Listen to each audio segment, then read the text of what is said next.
Hello and welcome to Meet Our Makers, an artist interview podcast produced in association with Beats Per Minute.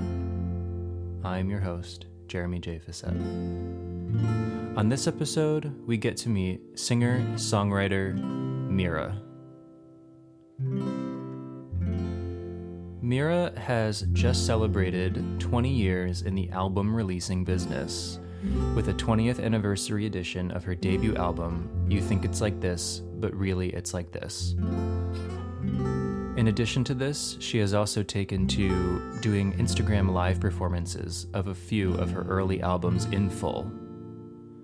In this talk, Mirah and I discuss her songwriting approach, her approach to being in the studio, as well as what it was like to do those Instagram shows, trying to remember songs that she had long forgotten.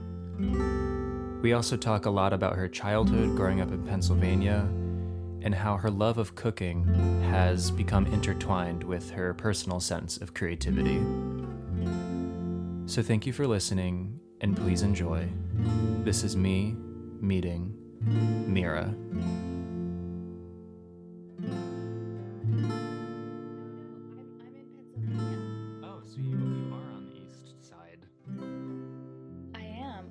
We're just doing audio. Yeah. This is only audio? Yeah, I mean, well, yeah. I really didn't need to put on mascara, did I? You did it for you. Yeah, no, it's just audio. I figure it's a podcast, so why pressure people into being like on video? Yeah, you're right. I don't know what I just got confused. I just got so confused that I put on mascara is what happened. Is that a rare occasion? Makeup has played a very sparse role in my life. So, well, I appreciate it cropping up tonight. yeah. So how are you doing? Um, I'm I, I'm okay. I feel lately that I often. Oh, sorry. Let me turn off that sound. Wait, hold on. Let me just close. Yeah, hang on. We're gonna close some things. No That's problem. what took me so long to get on. Is I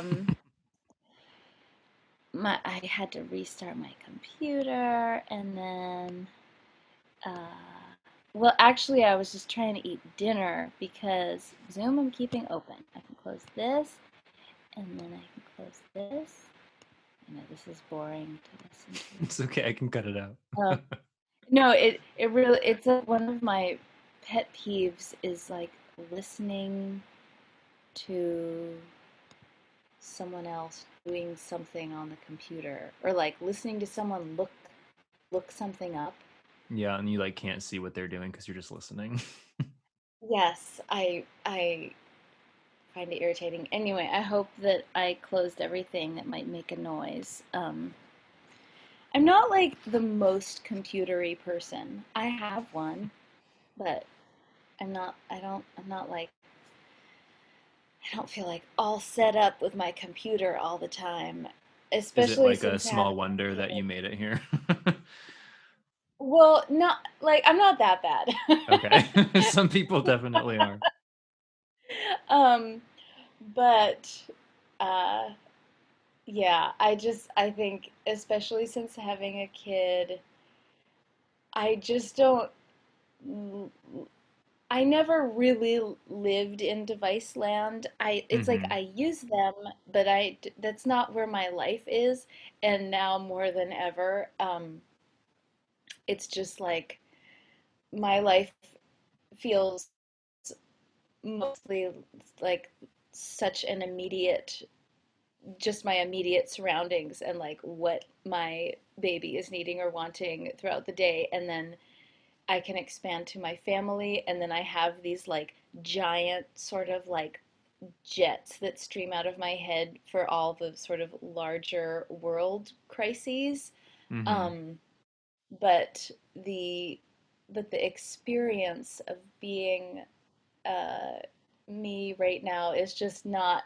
I'm not like, oh yeah, and then I'll like hop on. It's like I have a Facebook account. I have only looked at it like a couple times in the past 10 years. Um, it's just not where I live. I mean, you're somewhat active on Instagram these days.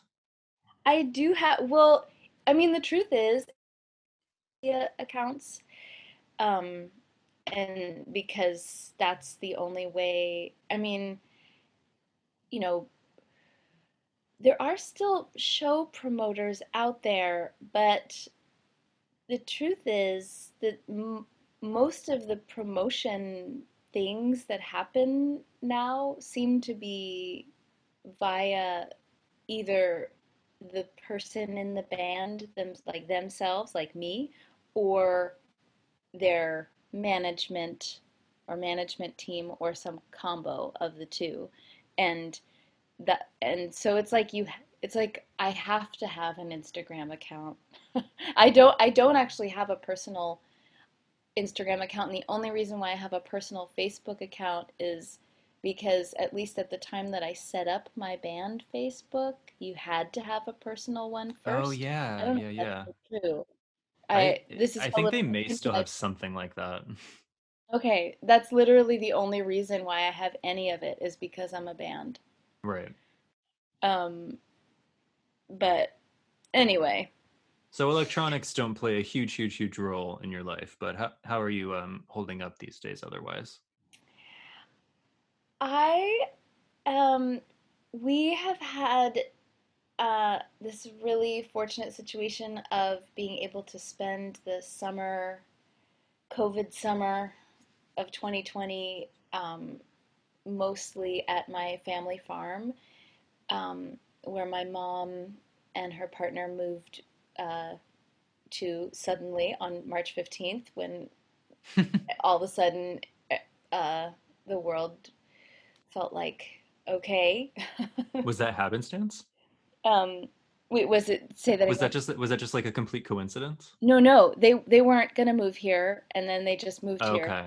in a day, and and we um, I live in Brooklyn now, and Oh, okay. we spent the whole spring, the whole COVID spring there, but definitely as it warmed up and started to be actual summer, we we decided to come to my family farm and be with my mom. And so that's what my, like, for the past several months, my life has been very rural and Hmm. yeah, pretty quiet actually. I I do, I keep in touch with friends and family all over, and I do read the news. And when we would go back to New York, at least, in when we were going back more in June, and so it was like this very, very stark contrast of what my days looked like, because one day we would be in New York City, um, going on a bicycle protest with 10,000 cyclists and biking all around Manhattan with our baby, um, at a Black Lives Matter protest. And then the next day come back to the farm and be just sort of in this rural location with only my small family. Hmm. And that's kind of what our summer was like, actually.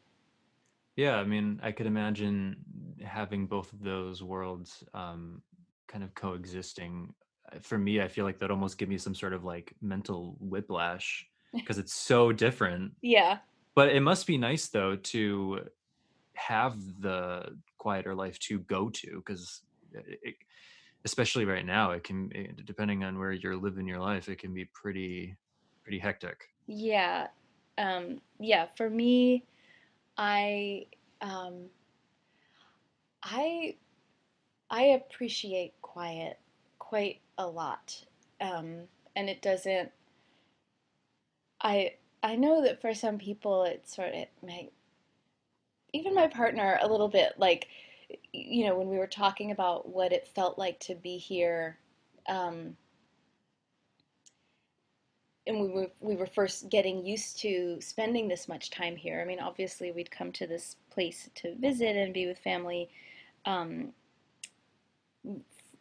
off and on because this is part of who I am and this place that's important to me and where I have family, but spending much more time here, and more uninterrupted time, it was different for us as as our little family unit. And so when we talked about it, he would be like, um, you know, kind of like missing the buzz and the bustle, and just the thing, that you can get takeout food or Oh just yeah. just like stuff that when you do live in a city, it's just like it's like the air you breathe in New York City is like the air that can bring you any kind of takeout food at Hmm. any time of day. And then when you're at the farm, we just have our grocery items and we make all of our food here, like a lot of people do, Right. in the world. But I think especially in New York, um, takeout food is just like really plays a prominent role in people's lives. I Oh, for remember sure. when I was in college, so I grew up outside of Philadelphia, um, and it was like a close-in suburb to the city. Um, and we would come to the farm a lot, and my family was very food oriented, and I grew up, my parents were into macrobiotic foods, and so we were like very, it was like a natural food Hmm. oriented household. um and and then when I went to college, I moved to Olympia, Washington, and I went to the Evergreen State College. And um And I remember having a classmate there who talked about growing up in New York City, which, I was familiar with New York City. I had been there so many times. Like my parents had a natural foods Knish bakery actually in our basement. That was the Oh family wow. business when I was growing up, and we I would go on Knish deliveries to New York City with my dad, like you know, like I don't know, hundreds of times when I was a kid. I would just like go to New York City and sit in the van and look out the window. So all these different ages growing up, I would be like going to New York. Um, it was cool because I I wasn't going to New York to like do something or like see a Broadway show or like do tourist things. I Hmm. literally was just like sitting in the van, looking out the window, and because my dad would be on deliveries, we would be like driving all over Manhattan to all these different health food stores.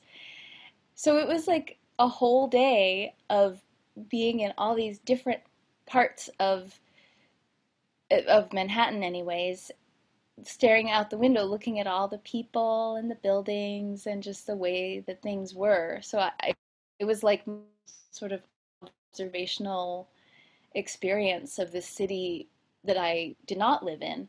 Um, so anyway, this is like a super long-winded No, that's story. fine. I mean, I'm interested.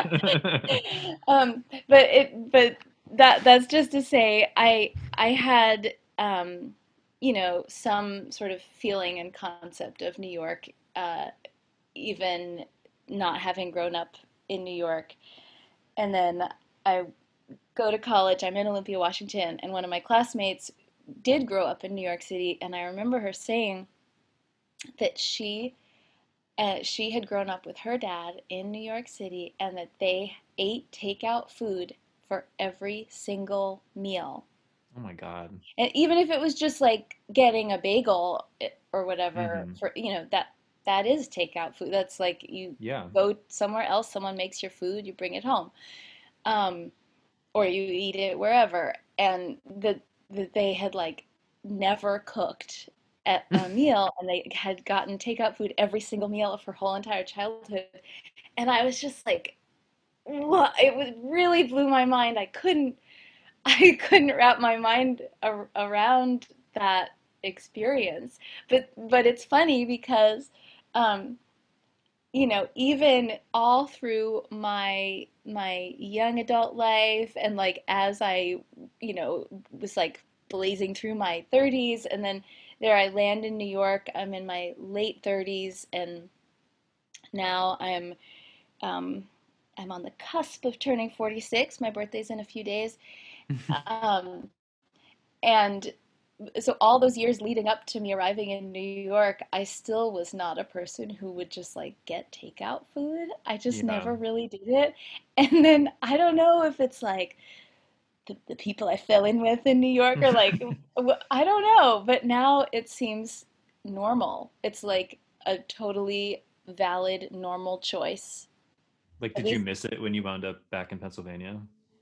not really. No. Okay. And the truth is, when quarantine, basically like March 15th, um, we we were some of the last people that to return to getting takeout food. We were like, okay, we are quarantining. We got a chest freezer actually. We have Oh wow. a house, and so we had, you know, we have like a large-ish kitchen, and we had room for a chest freezer.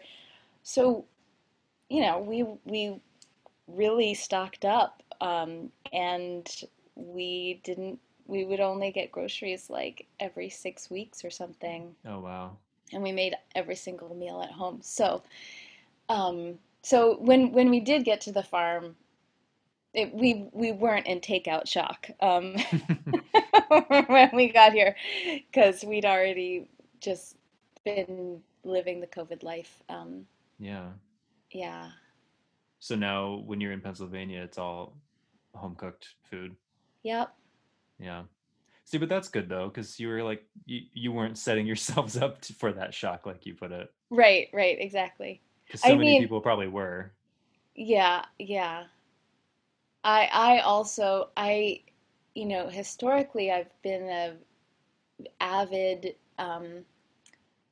sort of like maker of foods, and I've done a lot of like, when I used to have jobs that weren't music related, it was always in cafes. I used to run this cafe out of my apartment with one of my best friends, in Olympia. We did that for a year and a half. Every Sunday, we would turn our apartment into a cafe Oh. and make all this food and set up, folding chairs and tables, and it was this whole thing. So I've been like a, involved with food and food making my whole life, and that's sort of part of my identity. But um, after after we had our kid, um, who is about to be 22 months, I just I kind of like lost my, I don't know. I don't really cook anymore, and my partner makes dinner every night. and and and then I clean up. Uh, Okay, well that that's how we do that's things right now. important.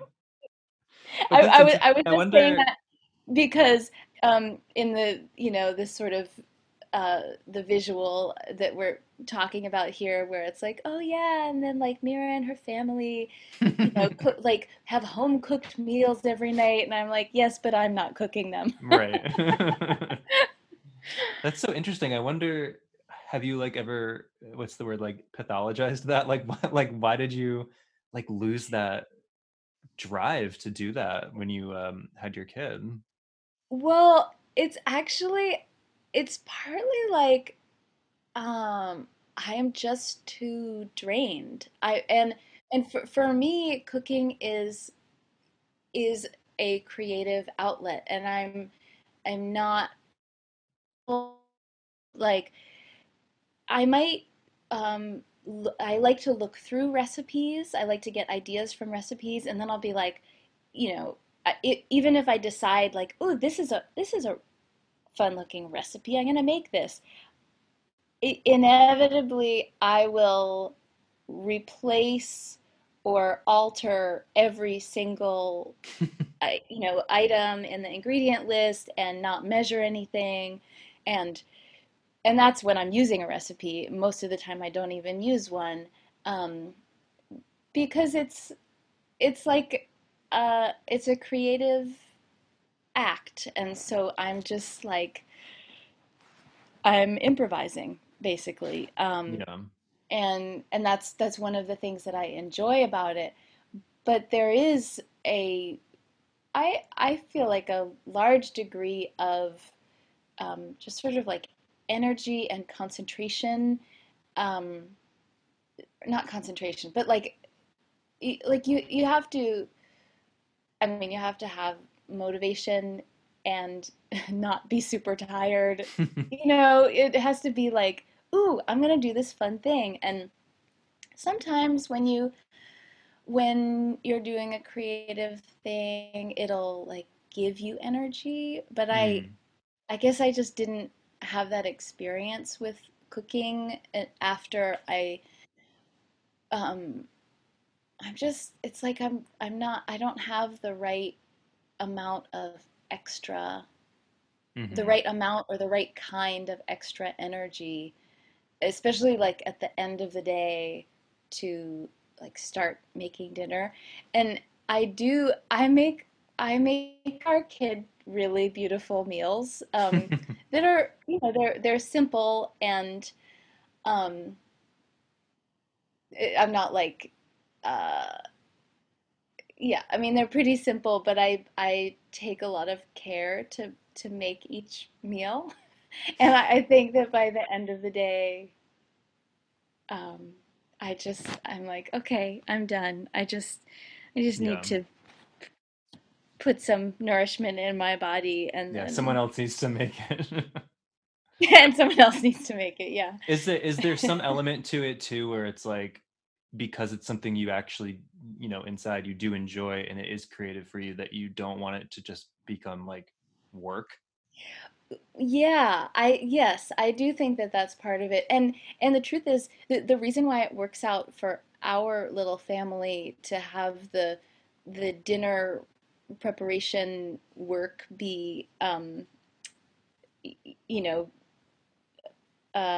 be set up this way is because my partner is one of those people who has like, these maybe around seven like dishes that he makes that Mm. they he doesn't follow a recipe every time, but it's sort of like following a recipe because it's like the same every time. Mm-hmm. Um, and so, I mean, that's actually one of the reasons why I was a little bit late. Was I can't remember if I mentioned this, but I was like eating dinner really fast.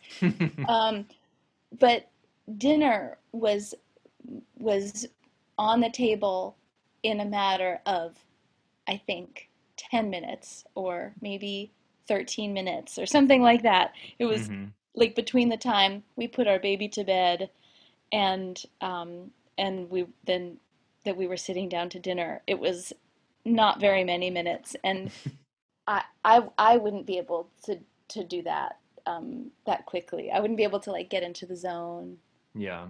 think of something, like play around, like stare at the fridge and be like, huh, oh, ooh, wait, oh, Yeah. what about that? You know? Yeah. Um, No, I totally get that. yeah, Because I make dinner every single night, but I'm also, maybe it's why I make dinner every night, but I'm also a teacher. So I'm at work, at 7:15 in the morning, and then I'm home by 3:30. So I'm always like right. there already, Yeah, as opposed to my partner who gets home sometimes as late as like 6. right, So right. I do work and then I come home and I'm also a video editor. So usually I have a video to edit for an hour Yeah. and then I make dinner. So I also kind of have my like rotating, arsenal of meals that I make. Yeah. I don't get too daring during the week.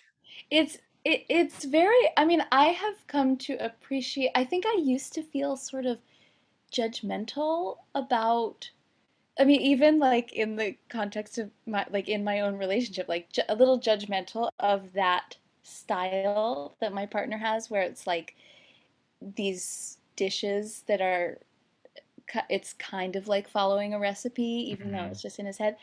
Um, because I just held in higher regard this sort of improvisational, wild, you never know what you're gonna get kind of style that I had with cooking. But definitely being on the like the sort of gratitude filled end of being able to receive all of these meals. I'm like, oh my God, this makes total sense. Like Mhm. we're when if you have a busy life, and especially now being busy like taking care of this little person all day, and the amount of energy that that demands, out of both of us, but I do the bulk of the childcare, and then especially like since quarantine we haven't really had any outside childcare help except for when we're at the farm, then my mom can help out, but Mhm. even that is sort of intermittent.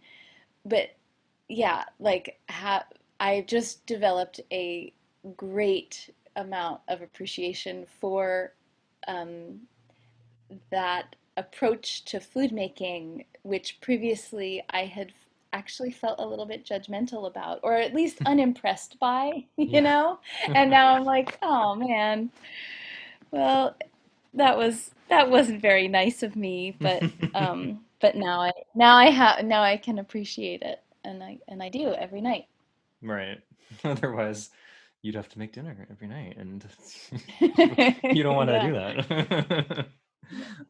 So dare I ask then, after all of this talk about the quarantine and energy, where do you get energy to then go on and do like an Instagram live concert? Because you're just coming off. You did you finish the three album shows you were doing? Yeah, yeah, So yeah, I so you're think the just coming last, off of that, right? yeah, it was a week ago that I did the last one. So you played, just in case people don't know. So you was it once one per weekend for 3 weeks? You did like each of your first three albums in full. Yes. Um, Okay, and that's yeah, I mean, but and you've been prior doing to shows that, all quarantine though. yeah, so I started out, um I guess it maybe I didn't really start until sometime in April. Um and what I thought was funny was that I I mean I've never been, well, what we were talking about in the beginning of the conversation about how like I don't like live online, and that that's just not where my life is, and therefore I had never considered, I mean, not as much as people are doing now, but people would do live stream type stuff before. People would use um, Instagram Live for, playing a little song, or themselves, doing whatever their performance, their Hmm. creative stuff. And I just like never really wanted to do that. Um, and then after quarantine started, I was like, I was just like shocked to discover that I it was my idea to do. It wasn't like my manager suggested it. It was like Right. literally my idea. Like I think I should do a weekly show. And I mean, I didn't know that Instagram Live was, you could just like push this button on your phone and all of a sudden you're streaming. Oh yeah, it's like scarily I easy. know. I know, like, um, Yeah, you could really accidentally be streaming all kinds of stuff. Oh yeah. Yeah, but but so I started doing that. I think sometime in April, and I would do it every Thursday night. And they were short. They were like I would do 5 songs, so they were, depending on how much I blabbed in between songs, it was like 20 to 30 minutes. Um, but it felt pretty.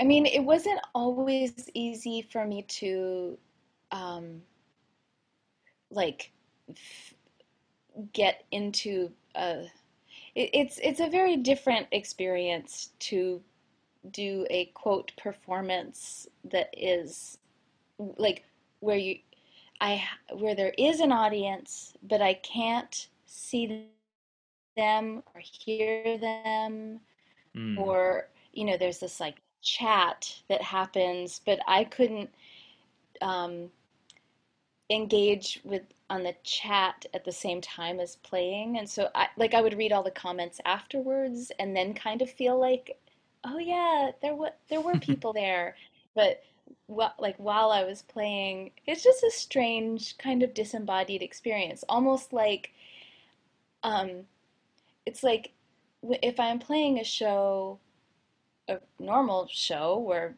I'm here in my body, I'm standing on a stage, and then there's people out there in their bodies.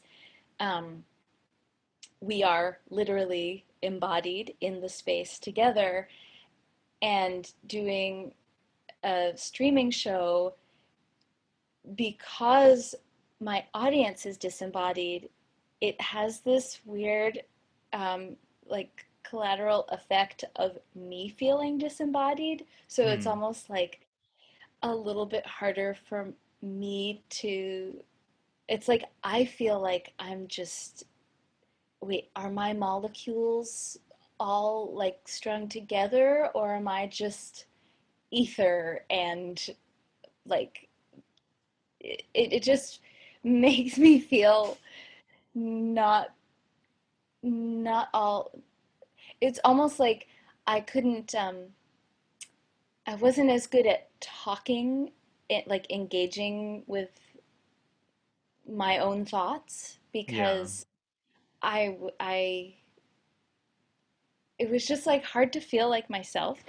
But I think I got more used to it as the weeks went on. But I just remember that feeling pretty distinctly in the earlier shows, especially the first show. I was like, oh my God, this is so weird. Um, but it ended up being really, um, I mean, it was a good thing to do, to feel connected, to be playing every week, and people had very positive feedback, and like responses, and the comments that people wrote and notes that I got were very grateful, actually. Like Yeah, not it's nice just to know there's enthusiastic, that but it's nice to know that community is like still out there and they're watching, you know? And it yeah, is interesting because I mean, you've been making music for a while, you've kind of accumulated, your certain fan base, but typically, you play a show in Brooklyn and your fans in, Florida, they don't see it. So it's right, like it is sort of nice in a way that they can all kind of be there together with other fans of your work, like just kind of watching. yeah, But I do see your point. It must be very yeah. strange to sort of be playing because you're kind of playing to an empty room, Oh, but you're not.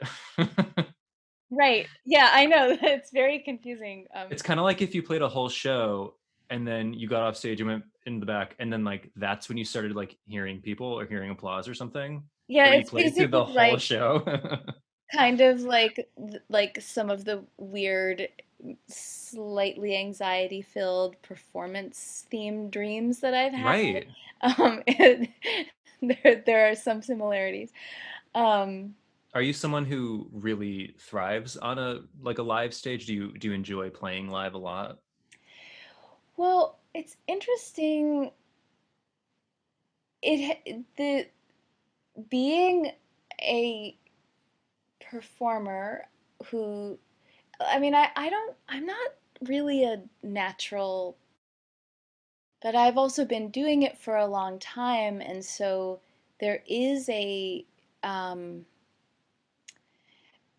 there is something about it that provides me with like some comfort, Mm. like some comfort and familiarity in the way that it feels to connect with other people and myself in that context.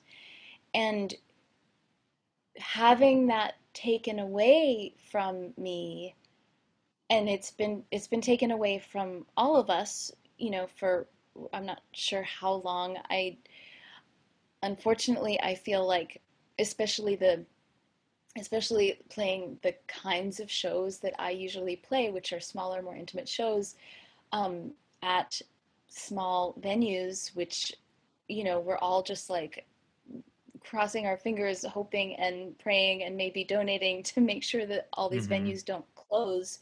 I know. Um, but, basically, those kinds of shows are probably going to be the last kinds of live performance to return to our lives, as we make our way through this totally confusing COVID landscape.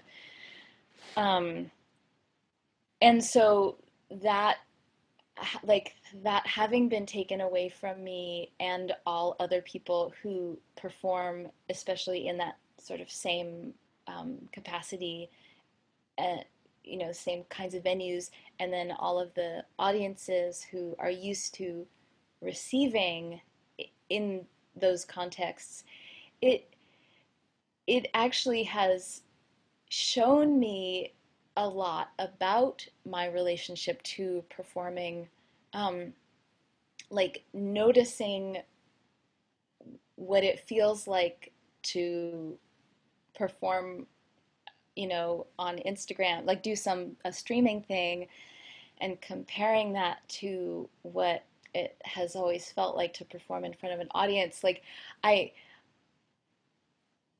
I I can't wait until I can perform for people again. Yeah. And that's so interesting for me because, like I said, I don't super identify as a performer, and I don't even think I'm like, yeah, I'm not like a natural performer. I think I have my moments where um I love singing. I love sharing music with people. There's all these things that I love about it, but I just I don't feel like I'm a natural performer. Mm-hmm. I'm like camera shy. Yeah, but Like like for an audience. yeah. Um No, I get that. yeah, but it So like so then you probably are someone who really enjoys like the song crafting and recording and putting it out there, oh yeah, I love but the all of that. stage part comes maybe a little less naturally. Exactly. Yeah. Yeah. Yeah, like I feel like I've had to um and still I still do. I have to sort of like work through stuff. Some days more than others. Some days I don't have there's not as much stuff to work through to to to myself to feel like, you know, excited about doing it and ready. That's the thing that comes up Yeah. like really consistently is, even if it's like, even with the Instagram shows, it'd be like, yeah, I'm gonna go like sit in my home studio and play 5 songs. Like, that is not a big deal. That should really not be something that brings me the slightest bit of anxiety. But even with those shows, I would on, Tuesday and then Wednesday, I'd be like, oh no, I'm not ready. Like, even if I was playing songs that I've played a million times, there's like some Right. uh, challenge that I have with feeling ready. But and then invariably, you know, I mean, like my partner, he always laughs when I say that because I say it every time. And then after every show that has been, I've led up to the show with this feeling of like, oh no, I'm not ready. No. Then afterwards, I'm so happy. And Yeah. like it's like, oh, that felt so good. Um, and it would even happen with the streaming shows. So yeah. Are there Anyways, any in terms of pathologizing my experience there, it's still, I think there's more to explore because I still surprise myself with like, you know, or no, maybe I don't surprise myself. Maybe I know exactly how it'll go. It's just that I'm like, but if I know that after every time I'm gonna feel kind of like satisfied, happy, and like relieved to not be having the anxiety of not feeling ready again. Why do I have the anxiety the next time? Well, I mean, anxiety makes no sense like 90% of the time. So Right. you could know that all you Yeah. want, and you're still probably going to feel it. I don't know why. I don't know why. Mysteries um, of the human I condition. know, really. Also, Yeah. this is a very anxious time, so that's not helping things Oh my either. God. Um, I'm like, but you know, I'm like, when is there going to be a time when, I mean, it's just like crisis after crisis. I I can't even, know. I have a group of friends on the West Coast, because, I lived on the West Coast for uh, uh, almost 20 years in Yeah, I mean, I, total. I definitely am one of those people who just associates you with Washington.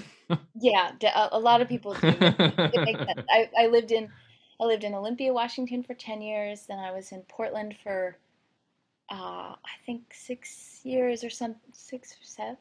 I can't even remember, maybe longer. And then I was in San Francisco for a couple of years. So I have a lot of very, very strong community, um, friendships, relationships on the West Coast. And I have a group of friends who we have like a friend text thread that's been going for years. We have, it's like this group of friends um, we keep in touch in other ways also, but we have this sort of text thread. And I was writing the other day, I was like, I can't believe that again I'm writing to you guys for sort of like on the ground, how is it? How are you doing? What's it like out there about, this breaking news story? Because I have all these friends in Portland, and there's just been so many things that are, now it's the fires, and Right. um, it just is. It just feels relentless. I know. Hopefully, the fires are a thing of the past by the time this episode goes up, because that'll be very upsetting if not. Yeah. What's the turnaround? When you say that, what are we? Oh, I mean, it's a matter of like weeks. It's not Oh, that geez. far Oh, out, yeah. but Oh, it has to start raining before then. right? Yes. And I know that they have been saying the weather's been turning a bit, like the wind I think died down. But God, it's just so Yeah. sad. And it's just like, yeah, like you said, it's just like Yeah. one crisis after another. It's one wound after another. It's like a parody of a like disaster movie, but I like know. but like a bunch of them all at once. Like I don't know Yeah. why we can't catch a break, but Yeah. that might have something to do with your recurring anxiety. I feel it too. Yeah. It may be contributing. Uh, um, Um, so as we mentioned, yeah, you just did the three shows with your three albums. I'm curious, were there songs on those albums that you like literally haven't played in like a decade or more? oh, there were songs on those albums that I had literally never played. I was wondering if that was also the case, because I mean, your first two albums are actually quite long. Well, Um, especially the you have first quite a one. few songs. I have to tell you, yeah, I think that there are 18 songs. I mean, Yeah. okay, some of them are like a minute long. Some of them are really I short. mean, yeah, but still. But yeah, I mean, I practiced my ass off for that first show. I was like, "Oh my God, I've never." Well, it was maybe even a little embarrassing to have to admit to myself that, like here I am, like, yeah, 20-year anniversary. So that means I've been doing this for a really long time, and I've literally never practiced this hard in my life. Um, as What were as some of I the had to hardest practice. songs? What were some of the hardest songs to Um, like I revive? I think the hardest one is a song called La Familia, Oh and yeah. it's funny because I ended up well, one of the things we did for the streaming shows is we found archival footage of me in those years playing live shows, and so we played some snippets from these archival, videos that we found. And so in reviewing those, I ended up watching my young self playing a lot of these songs. And, especially La Familia, I would watch this old video of me playing it effortlessly, like it was nothing. And then here I am 20 years later, like, God, how did, like just like trying so hard and having to practice so hard to just get something that sounds even a little bit like the song. Right. Um, and yeah, That's yeah, funny. and I had to, um, I mean, I'm a self-taught guitar player, so um, I mean, I could have I I still can. I can learn the names for all of the different chords that I play. I can learn, um, you know, like how to play scales on the guitar and therefore what all of the different single notes are. I could do that. I've just never done it. And Right. um, so so songs, I it's I mean, I've joked around with uh, my bandmate Maya McDonald, who's been in my band for the past since I moved to New York, um, because she is also like me, like self-taught, and a lot of times, if I'm working with other musicians who are just more trained, they know their music theory, they know, all the names of the notes and chords and whatever instrument they play. They can read music. It always seems like that's that's better, or there's something that's like smarter or better about that system and knowing it, and speaking that language. But my joke with Maya is always like, but wait a minute, check out how amazing this is. We have to memorize everything. like we don't get to, we can't just like have this cheat sheet like reading music. We have to memorize everything. So it's like that's my funny joke. Um, but it can really bite you in the butt when you're trying to play a record that you recorded 20 years ago, more, or some of the songs more than 20 years ago, and you know, it's like I there are no charts, there are no tabs. It's just like, Mira, can you remember how to do this? Yeah. And so that was what I was up against with a lot of them, and it was sort of like trying to remember, like, and it was interesting to do each of the albums one after the other because I was like, oh, I was doing stuff like this, or like, oh, for Come On Miracle, I was pretty progressions. And I wasn't even, I wasn't conscious of that at the time, that it was like, you know, oh, I was working on a set of songs Hmm. that did end up together, and they do share, these things. They have these certain things in common, and for the first record, there were, it was sort of like having to just really dig deep to find the body memory that was like, oh, I used to do these sorts of things a lot with my fretting hand, you know, Yeah. and I, yeah, So that yeah, must have been very like I don't know what the word would be, like enlightening almost, because you haven't revisited those songs in ages. And as I you thought said, you were some going of to say humbling, which is the humbling was the word I was going to say, but enlightening too. Yes. yeah, well, I don't know. Because and also like you said, some of them you've never played before, and some of them I would imagine are even if you had, like, they're kind of hard to play in such a stripped down setting. I mean, especially your early records, um, maybe partially as a result of working so closely with Phil Elverum. Just like there's a lot of like Hmm. noise and Yeah.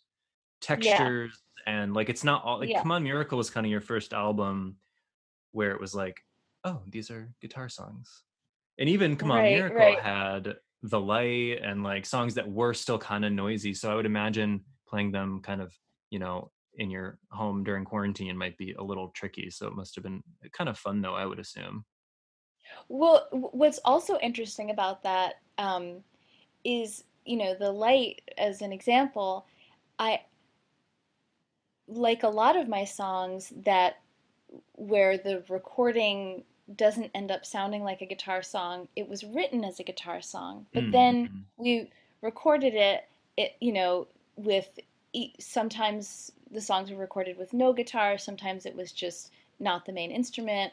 There was a lot of other stuff going on, but so that was one of the things I had to do was like, um, it was one of the reasons why I was like searching through archival footage of me playing some of these songs, because I was like, I can't even find like what was the guitar part to. Yeah, you had to like turn them back into guitar Yeah. songs. Well, you know what I did with that song? There are several recordings of that song, and there was a recorded version of there was a recorded guitar version that was a collaboration with the Black Cat Orchestra, because I Oh yeah. made a record around that time. I think it came out after Come On Miracle. I'm not quite sure.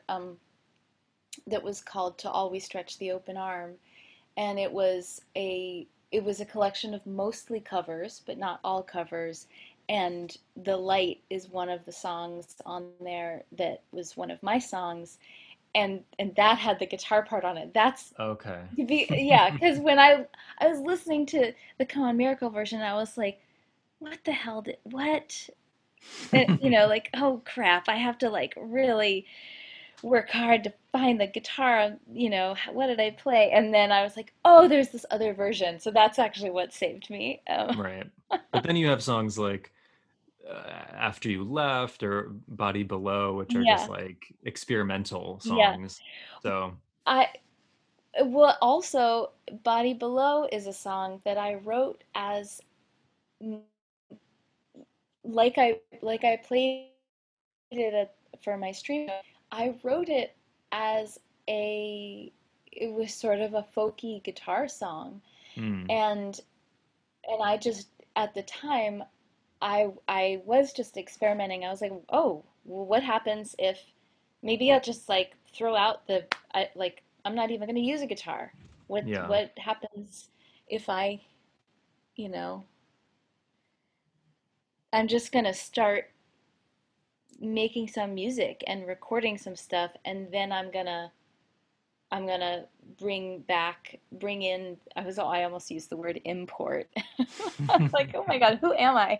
Then I'm gonna bring in, the lyrics, but maybe I'll just sing a new melody. So yeah, So that one went through a lot I was of just phases experimenting. then. Yeah. Yeah, yeah.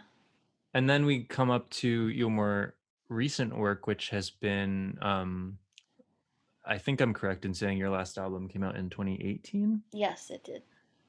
So your newest stuff has been a little bit more, to my ears, has been kind of more electronic. Hmm. Not like dance music, but is that just like a where your interests have gone over time, or that you wanted to kind of try out some new toys, so to speak, some new sounds? Um, I mean, I do think, in part, it's funny because it's like in these certain ways, I I am a I'm a like careful and considered person and creator, and then in some ways it's like I have to um like take off uh my like perfectionist or like want things to be a certain way costume and just be like do what I do in the kitchen and on a in my previous life anyway, and just like I don't identify as an improviser with music that much, um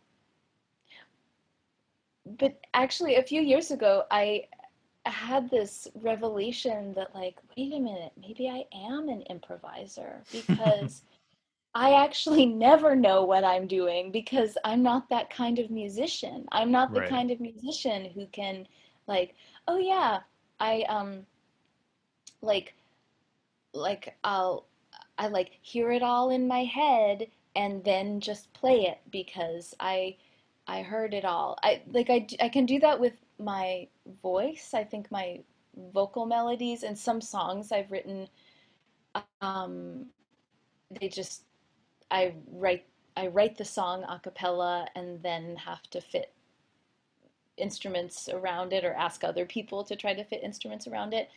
Um, but sometimes my secret improvisational self will just be like, well, what? It's like maybe I'm just if I'm in a new space or there's a new piece of equipment or um, yeah, it's just I don't know if I'm really answering your question. No, you are. And um, I mean, sometimes the influence of different instruments is like, well, I'm working in this new studio, and my friend Eli, who is co-producing this with me, has this incredible collection of vintage synthesizers, and so of course we're going to use a bunch of those. Um, and so, like on I can't remember the name of the song right now, but on Understanding, um, there's the song that I've actually never played live because it's too loose. I don't, it's like I can't find how to play it live. Head out on a restless wing. What's the name of the song?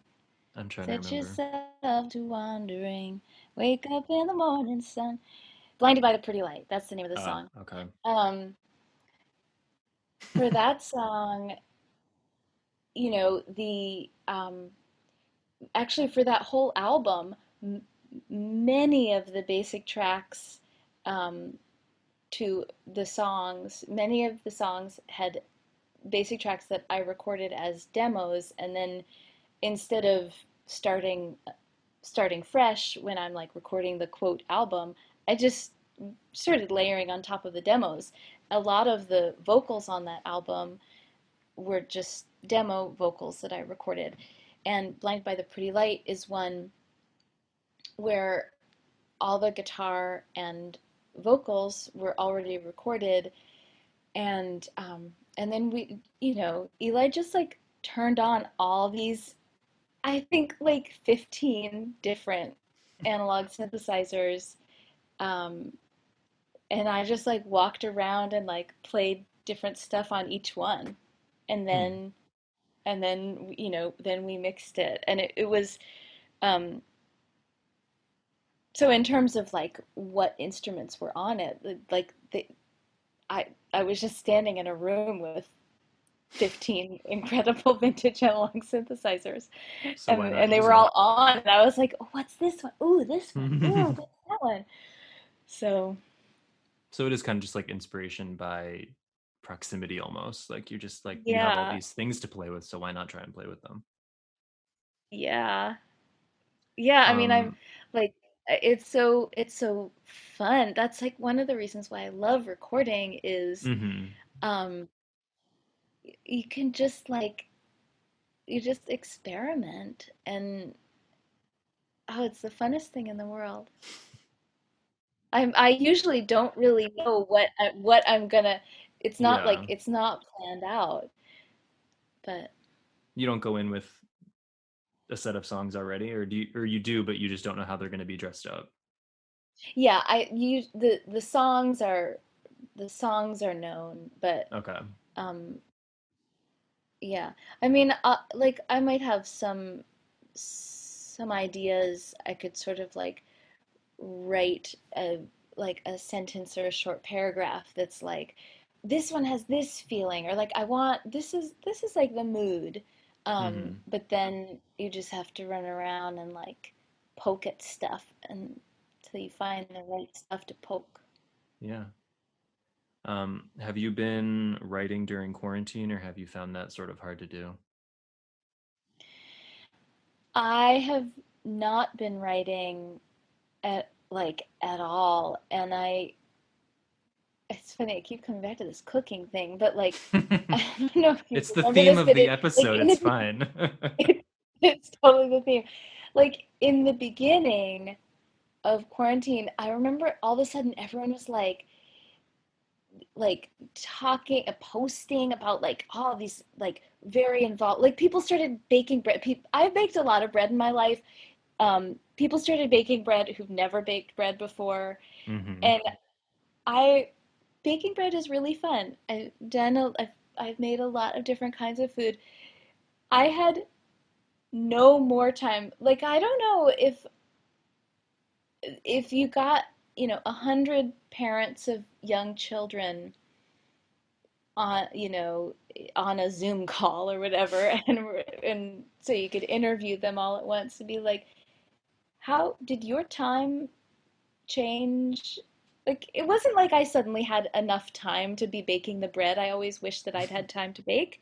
My life was the same. I had like this little person who needed my attention all the time Hmm. and no outside help, Right. aside from my partner who he was releasing a film. Like it was pretty disastrous timing. I mean, all filmmakers releasing films in 2020 were, Oh, it's they're doomed. yes, it's like the definitely not the right No. environment to release a film or a record or like kind of anything into, but he was like finishing a film at the time, and so was still had like all this work to do, and we had even less childcare than we'd ever had. So when was I Yeah. going to bake my bread?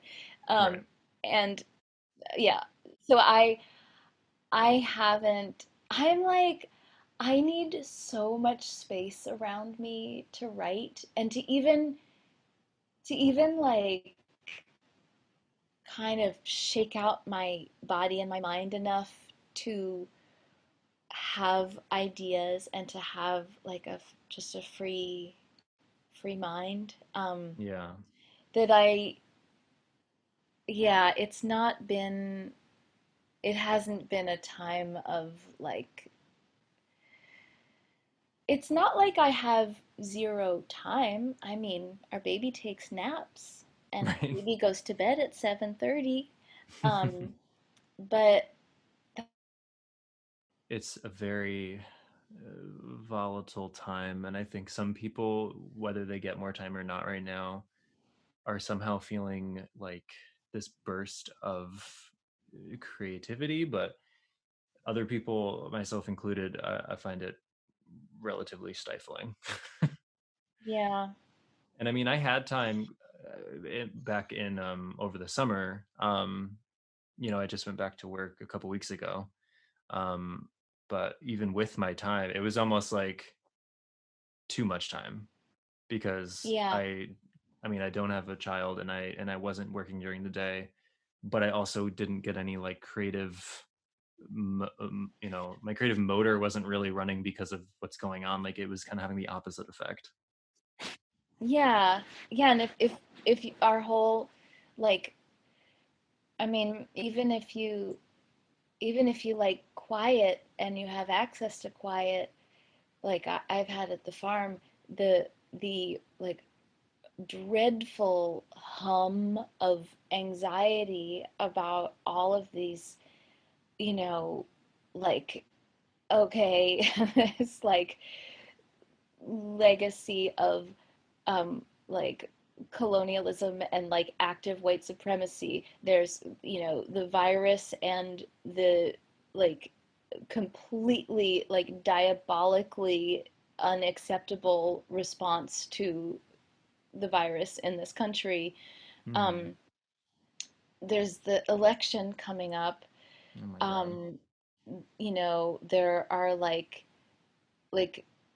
continued um, murders of Black people at the hands of police, even in the midst of this incredible movement, Hmm. um, and the fires, and it's like yeah, for me, that, even though I do have a baby that naps and goes to sleep early, and I have been spending the summer in this quiet rural location, it's just, um, I have not been feeling like creatively inspired.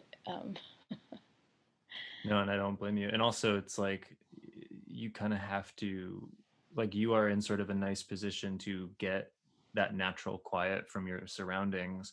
So if I had that, I would simply want to luxuriate in that. When you get the moment to, Yeah, yeah, as opposed to like, oh, all right, I got a moment, it's quiet, I'm gonna go do stuff. Like, no, this, yeah, especially with the way this year's been going, and it's like you said, it just keeps getting more hectic. Kind of have to use those quiet times to kind of just be quiet and yeah. enjoy it. Just like try to center, Yeah, even just a little bit. yeah. Well, hopefully things even out soon. Yeah, I I don't know. know. All I can do is hope against hope, and I don't know. I'm keeping my expectations low and my hopes high is pretty much where I'm at right now. Yeah, that's probably a good approach.